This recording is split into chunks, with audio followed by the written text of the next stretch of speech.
Caríssimas amigas, caríssimos amigos, como estão todos? Esperamos encontrar todos bem, com disposição, com saúde, para a nossa renovação. Renovação é essa que hoje nós vamos conversar. Hoje nós vamos falar sobre esse livro maravilhoso, que foi escrito pelo Espírito Emmanuel na psicografia de Francisco Cândido Xavier, livro de mensagem, que você pode ler uma mensagem por dia, antes de você começar o seu dia, quando você voltar para a sua casa, para a sua meditação e para a sua reflexão. Esse livro se chama Pão Nosso. E hoje nós vamos falar justamente nesse capítulo 135, Renovação Necessária. E nós vamos já citar, como é um livro baseado no Evangelho do Cristo, nós vamos citar uma pequena frase, e bem pequena mesmo, do apóstolo Paulo, na sua primeira carta aos Tessalonicenses, no capítulo 5, versículo 19. Não extinguais o Espírito.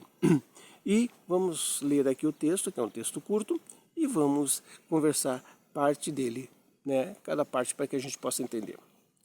Quando o apóstolo dos gentios escreveu essa exortação, não desejava dizer que o Espírito pode ser destruído, mas procurava renovar a atitude mental de quantos vivem sufocando as tendências superiores. Não raro, observamos criaturas que agem contra a própria consciência a fim de não categorizarem entre os espirituais.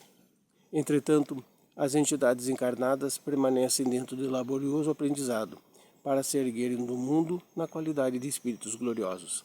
Esta é a maior finalidade da escola humana. Os homens, contudo, demoram-se largamente à distância de grande verdade. Habitualmente preferem o convencionalismo a rigor e somente a custo abrem o entendimento às realidades da alma. Os costumes, efetivamente, são elementos poderosos e determinantes na evolução, todavia apenas quando inspirados por princípios de ordem superior. É necessário, portanto, nós asfixiarmos os germes da vida edificante que nascem todos os dias no coração ao influxo do Pai Misericordioso. Irmãos nossos existem que regressam à terra pela mesma porta da ignorância e da indiferença pela qual entraram. Eis porque, no balanço das atividades de cada dia, os discípulos deverão interrogar a si mesmos: que fiz hoje? Acentuei os traços da criatura inferior que fui até ontem ou desenvolvi as qualidades elevadas do espírito que desejo reter amanhã? É muito interessante essa mensagem, Renovação necessária. E hoje, quando fui pegar, me foi colocada à disposição essa mensagem para nós conversarmos, eu falei renovação. Vamos sair um pouco da sala, vamos para a natureza, você vai ouvir alguns pássaros aqui, E uma renovação para que a gente possa se renovar também. Então vamos pegar parágrafo por parágrafo e fazermos uma análise deles, Quando o apóstolo dos gentios escreveu essa exortação, não desejava dizer que o espírito pode ser destruído. É óbvio, não pode mesmo, Mas quando ele fala o espírito destruído, quer dizer destruído pelas imperfeições que o próprio espírito está cada vez mais agregando em vez de coisas de ordem superior. Mas procurava renovar a atitude mental de quantos vivem sufocando as tendências superiores. Olha que interessante, quantas pessoas vivem sufocando as tendências superiores, pelo nível de vida, por onde trabalham, pelo que fazem, Se acham abaixo das outras pessoas. E a sociedade nos impõe, infelizmente, isso daí. Hoje, inclusive, eu estava vendo uma notícia até interessante, no jornal local, de que está faltando pessoas para trabalharem em profissões que até habitualmente, alguns anos atrás, eram consideradas profissões inferiores e hoje está faltando no mercado do trabalho. Por quê? Porque tem pessoas que têm tendências superiores para esse tipo de habilitação e não fazem. Como tem pessoas com capacidades maiores de ajudar as pessoas, em todos os sentidos da vida, e sufocam isso aí dentro de si.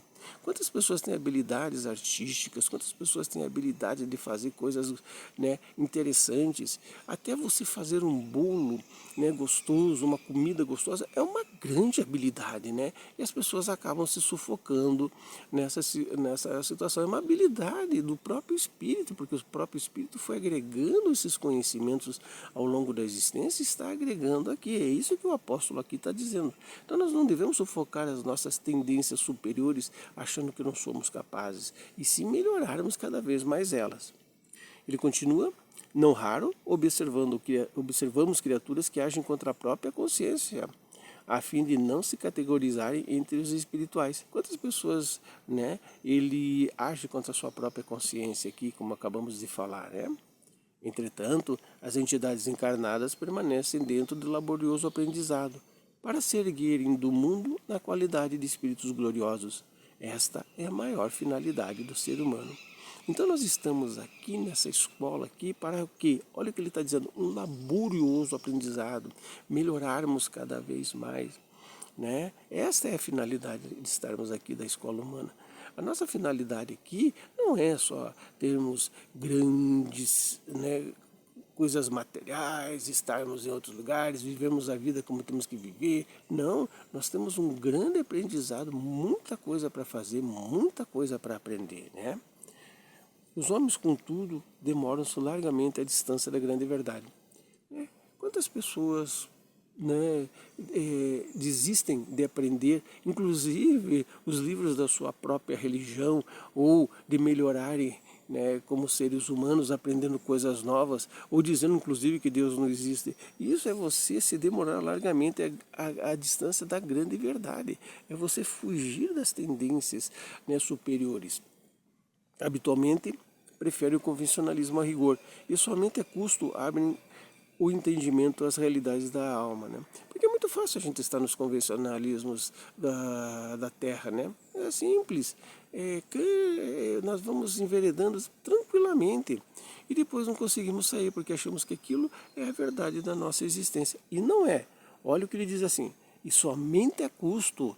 E às vezes esse custo é a custo de alguma coisa que está nos acontecendo e nós vamos procurar, né, um entendimento das realidades da alma, e que não deveria ser assim. Nós temos assim uma frase até, eu acho assim uma frase até muito, né, muito chata dentro da tendência espírita, né, e que se faz até por outras religiões: se a gente não vai pelo amor, vai pela dor. É mais ou menos isso daí. Nós devemos procurar o entendimento, mesmo que esse entendimento ele seja difícil. À medida que vamos galgando, aprendendo, a gente vai sendo levado para isso. A espiritualidade quer que a gente dê o primeiro passo. Dando o primeiro passo, ele vai nos conduzindo a coisas cada vez melhores, a coisas superiores, né? Os costumes, efetivamente, são elementos poderosos e determinantes na evolução, todavia apenas quando inspirados por princípios de ordem superior. Então o que ele quer dizer assim? Os costumes da nossa vida aqui, a nossa vida, a nossa rotina, eles realmente são poderosos, porque eles nos educam, mas eles têm que ter um princípio de ordem superior, né? E nós estamos aprendendo para a nossa evolução espiritual. Isso que é importante. É necessário, portanto, como ele aqui diz, não afixarmos os germes da vida edificante que nascem todos os dias no coração ao influxo do Pai misericordioso. Então, nós não devemos matar aqueles germes de que Deus nos manda todos os dias para a nossa evolução. Pelo contrário, né? Nós devemos entender que os aprendizados, mesmo às vezes os mais duros, os mais chatos, que nós desanimamos, eles têm uma finalidade superior. Eles vão nos colocar para a nossa evolução. Eles vão nos botar mais no caminho para frente. Nós vamos subir mais um degrau na vida evolutiva. Isto que é importante, é isso que nós devemos ter como meta da nossa evolução. Ele termina dizendo: irmãos nossos existem que regressam à Terra pela mesma porta da ignorância e da indiferença pela qual entraram. Então, tem pessoas que passam a vida simplesmente por passar, regressam ao mundo espiritual do mesmo jeito que entraram, aprenderam muito pouco, mesmo diante das perspectivas espirituais que os bons espíritos nos colocam, e voltam novamente ao início, né? Voltam com pouco aprendizado e tem que retornar mais uma vez. Isso é evolução espiritual. A gente sempre comenta, né, que a evolução espiritual é aqui onde você está encarnado. A continuação da evolução espiritual é quando você vai no mundo espiritual, mas aqui nós temos muitas lições boas para aprender e muitas coisas para fazer, né? E ele faz assim: eis porque no balanço das atividades de cada dia, os discípulos devem interrogar a si mesmos: o que você fez hoje? Acentuei os traços da criatura inferior que fui até ontem ou desenvolvi as qualidades elevadas do espírito que desejo ter amanhã? O que você fez hoje? Hoje você está aí, talvez você esteja passando por um tratamento, mas faz parte do seu aprendizado. Quer dizer, você já deu um influxo, você já deu um passo maior na sua evolução, né? Você acentuou os traços da criatura inferior, quer dizer, você continua do mesmo jeito, você não acredita, né? Você está na mesma situação, ou você fez uma análise do seu dia, o que Santo Agostinho sempre nos coloca, né, para que a gente possa evoluir. O que eu fiz hoje? Né? O que eu fiz de bom? O que eu não fiz? O que eu poderia ter feito e acabei não fazendo? Isto faz parte das nossas renovações. E que o Espírito renovador de Jesus Cristo, ou da sua religião, né, seja ela qual for, nos coloque o fluxo de coisas melhores para a nossa vida, para a nossa evolução.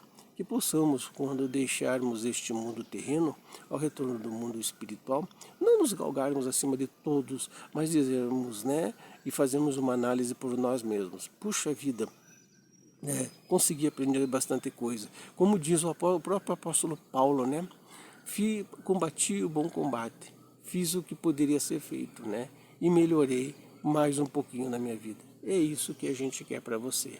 E que você tenha muita paz, muita prosperidade e que a gente possa nos encontrar mais vezes, se Jesus Cristo assim nos der o aval para a nossa presença. E o meu muito obrigado.